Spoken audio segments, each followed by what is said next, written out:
Om Ajnanatimirandasya Jnananjanishalaakaya Chakshurunmilitam Yena Tasmai Shri Gurave Namaha.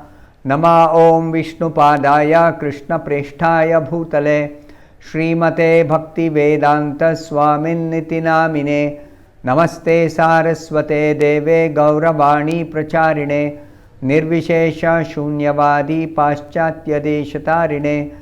Jaya Shri Krishna Chaitanya Prabhu Nityananda Shri Advaita Gadadhara Srivasadi Gaura Bhakta Vrinda.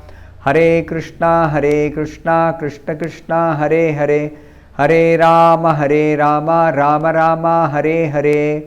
Om Namo Bhagavate Vasudevaya Narayanam Namaskritya Naram Chaiva Narottamam Devim Saraswatim Vyasam Tato Jayamudirayet. In this session, we'll be discussing from the 6th verse of the 8th chapter of the first canto of Srimad Bhagavatam. Yajayitva Ashwamedaistam Tribhir Uttama Kalpakaihi Tadyasha Pavanam Dikshu Shatamanyor Iva Tanot. The meaning of this verse is, Lord Sri Krishna caused 3 well-performed Ashwamedha Yajnas or horse sacrifices to be conducted by Maharaj Yudhishthira, and thus caused his virtuous fame to be glorified in all directions, like that of Indra, who had performed 100 such sacrifices. So the comparison is made here that Yudhishthira performed only 3 horse sacrifices, but his fame equaled that of Indra, who performed 100 Ashwamedha Yajnas. Another name for Indra is Shatakratu, one who has performed Shata means 100 horse sacrifices. How is this? Srila Prabhupada explains in the purport. This is something like the preface to the performances of Ashwamedha Yajna by Maharaj Yudhishthira. Now here we should remember, Suta Goswami is describing a past incident, a historical incident about the Pandavas. This is actually based on the questions asked by the sages of Naimisharanya. To give the background, how is it that Parikshit Maharaj met Shukadev Goswami and heard the entire Bhagavatam from Shukadev Goswami? So, in order to describe the birth of this Parikshit Maharaj, the incidents leading to that are being described here, because they will help us better understand who is Parikshit Maharaj, how he is a Mahabhagavata by birth itself, and how his activities are glorious. Even his preparation for death is very, very, very glorious. So everything is glorious about the exalted Mahabhagavata Parikshit Maharaj. So the description, because Parikshit is the grandson of the Pandavas, therefore the description is being given here. Pandavas themselves are Mahabhagavatas. They are pure devotees of the Supreme Lord, all the 5 of them.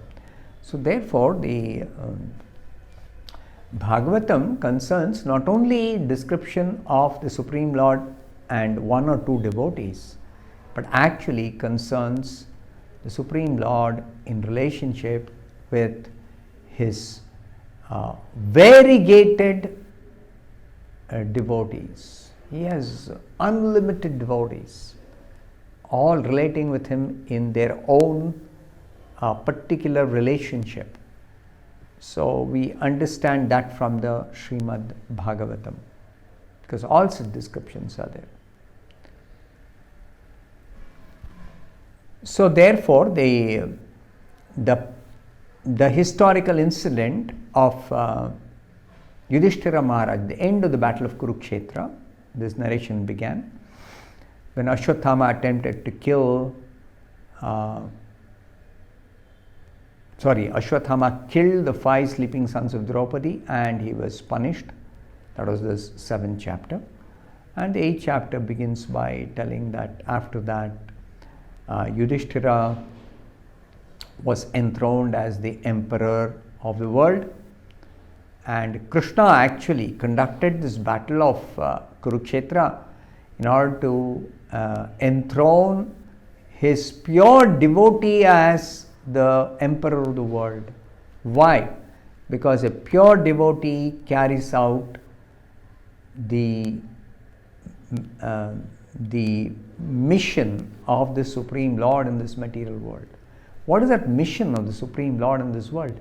The Lord has created this world in order to give a chance to the conditioned souls to try to enjoy materially and prepare themselves, especially in the human form of life, to actually return to their original consciousness, Krishna consciousness.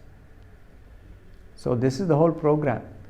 And to facilitate this understanding and acting properly and preparing oneself to return to the original consciousness, the king has to guide the citizens of his kingdom in such a way that they all prepare themselves to go back to Godhead.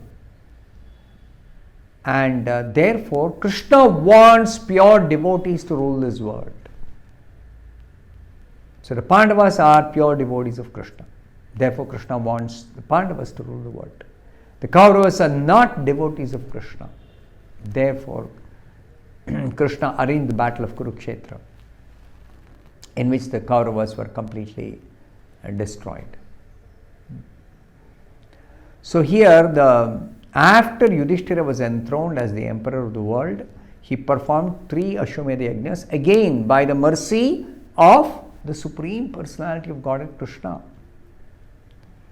Now, Srila Prabhupada explains in the purport, the comparison of Maharaj Yudhishthira to the king of heaven is significant. In what way is it significant? Srila Prabhupada explains, the king of heaven is thousands and thousands of times greater than Maharaj Yudhishthira in opulence.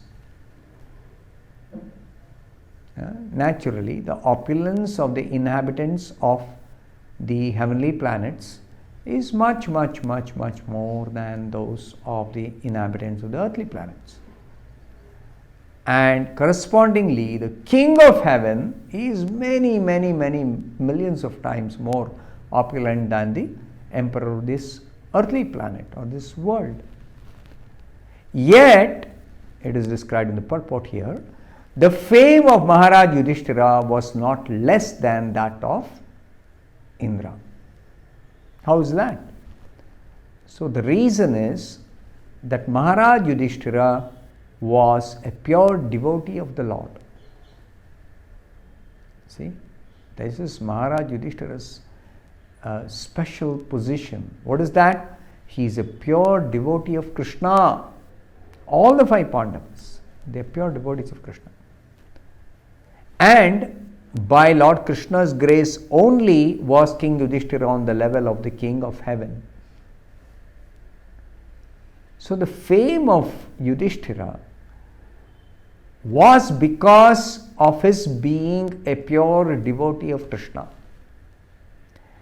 A pure devotee is naturally very famous without any endeavor for attaining fame by his actions.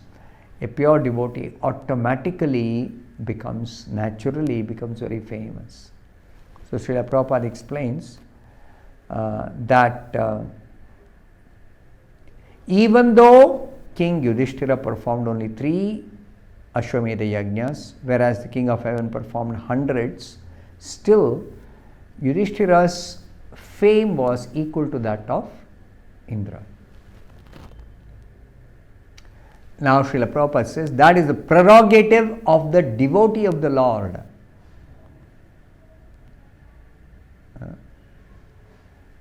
Now here is a very important point, that somebody may think that Krishna is partial to his devotees. So Srila Prabhupada says, no, Krishna is not partial to his devotees. The Lord is equal to everyone. Equal to everyone. But a devotee of the Lord is more glorified because he is always in touch with the all great Supreme Lord. This is the position of the devotee. He never forgets Krishna, Supreme Personality of Godhead.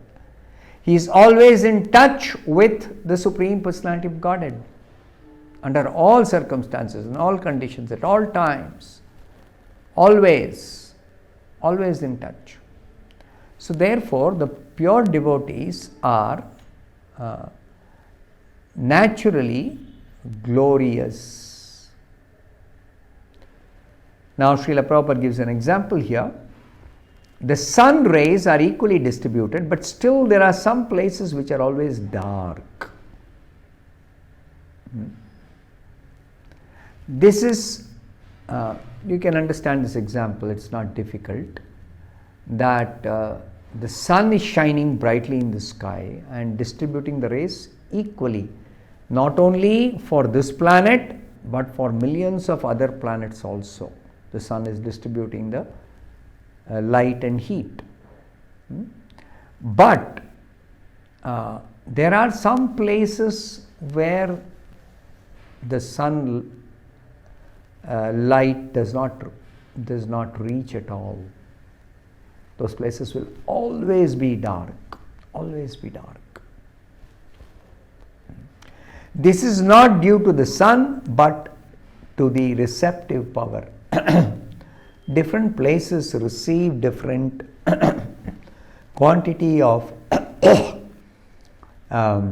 sunlight when the sun is shining in the sky. That is dependent on the receptive power of the particular place. That is different. Similarly, now we understand this example.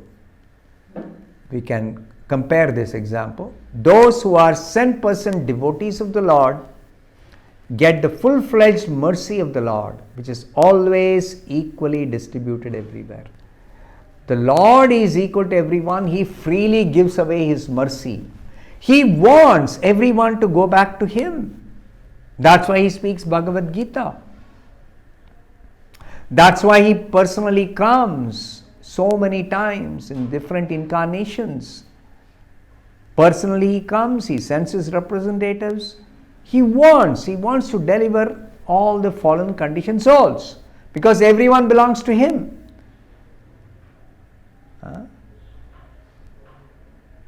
Krishna in the 4th chapter of the Bhagavad Gita says, every living being is mine. Yajñātvā na punarmoham evam yasyasi pandava sarva bhutani asheshani drakshasi atmani atomayi.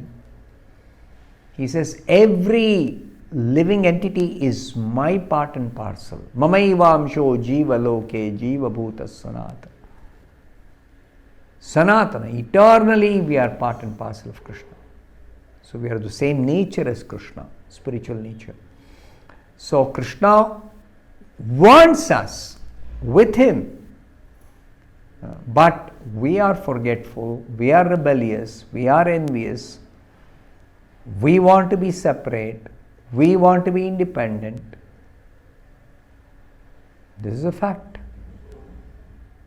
Many people may not agree, but with a cool and sober head, if you think over, you understand who you are, essentially, in a sense, and then you consider this, then you will realize and you will actually very easily be able to rectify your misconception and discover the mercy of the Lord, which is equally available for everyone. Always. So Prabhupada says, the pure devotee of the Lord, who are 100% pure devotees, they get the full-fledged mercy of the Lord because they want it. They are open for receiving it. And others who don't want it, they don't take it. That's all. It's available, but they don't take it. I'll stop here. Thank you very much. Hare Krishna.